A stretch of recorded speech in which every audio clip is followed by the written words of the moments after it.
How did you know I was being questioned in the first place? Um, a colleague of mine, an old colleague, works at the bureau. She told me that a top attorney from my firm was being interrogated all morning. I see. And why are you back in Atlanta? Weren't you opening the firm's UK division in London? Yes, I was, and then I heard of Leland's passing. I figured I should come back and provide the firm with a steady hand during the transition period.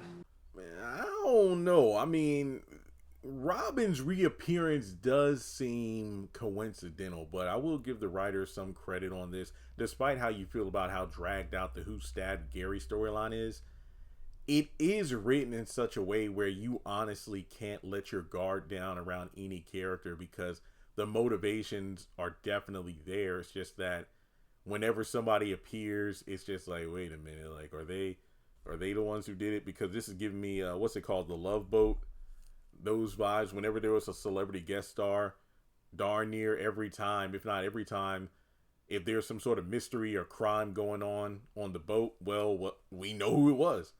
Or was that Murder She Wrote? I forgot. I think it was the Love Boat though. But in any case, Robin comes back. I think in the promo, Karen's like, so isn't it a coincidence that you return right as Gary gets stabbed? And Robin to me wasn't giving a compelling answer to Andy's question about like how did you know about the questioning and like, to come defend me. It could be one of two things. Robin stabbed Gary and he knew questioning would take place for his fiance. So he just tried to make it seem like, oh well, I had a contact who, is at the precinct, and they told me about it, a top level attorney, and then I knew to come.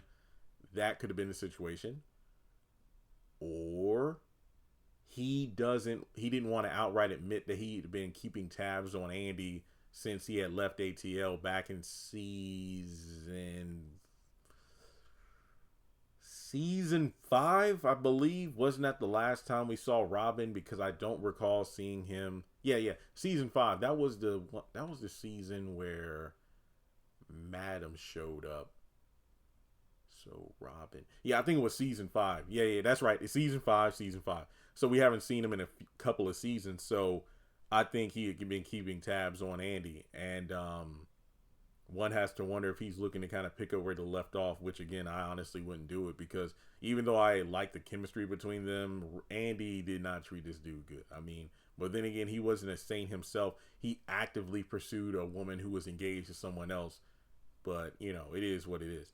So, given that it is explained that, Andy mentions the whole UK division thing, because remember, okay, let me see if I remember this right. Because somebody actually pointed this out to me in the comments, and I appreciate it because it, eased my mind.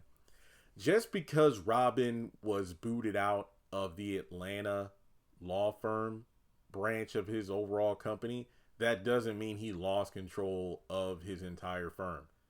He just lost control of that specific division. That basically, Robin started the entire thing. So he's essentially like the farmer, so to speak.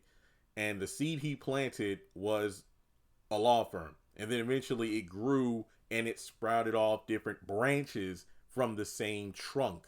But just because he lost control of the ATL division doesn't mean he was a flat out bum on the street.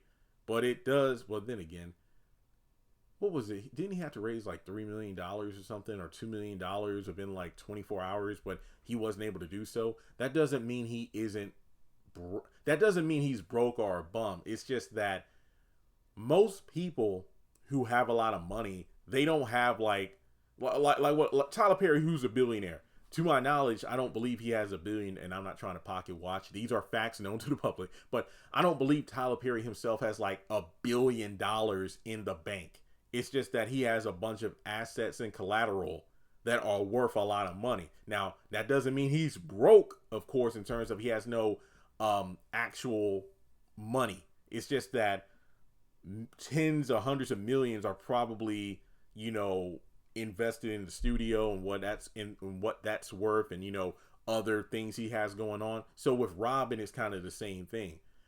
Involving him, you know, he has a lot of investments, no doubt, you know, probably things like paintings or sculptures and things that are worth a lot. But in terms of him being able to come up with that $3 million, or how much ever it was, in such a short amount of time, it wasn't feasible. And that's why he got booted out. But then again, it was stated the money was put into the account that he got from that shady loan shark. Since so much time has passed, I'm assuming he paid the guy back. And he just came back because of the Andi thing.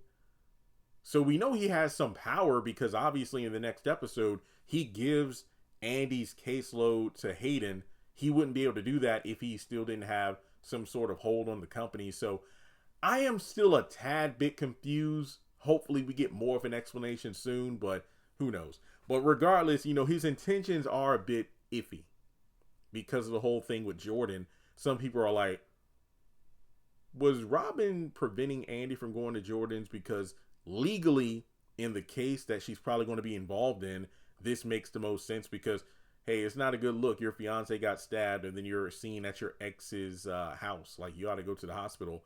Or is it one of those situations where he's doing this in a manipulative kind of way to kind of, you know, I don't know, look better by comparison? Who knows? But yeah, I'm definitely giving Robin a side eye. Glad to have him back, though. But I don't know. It just seems a bit too coincidental. So with that being said, let me know your thoughts in the comments below. Like and subscribe, and I will catch you in the next video.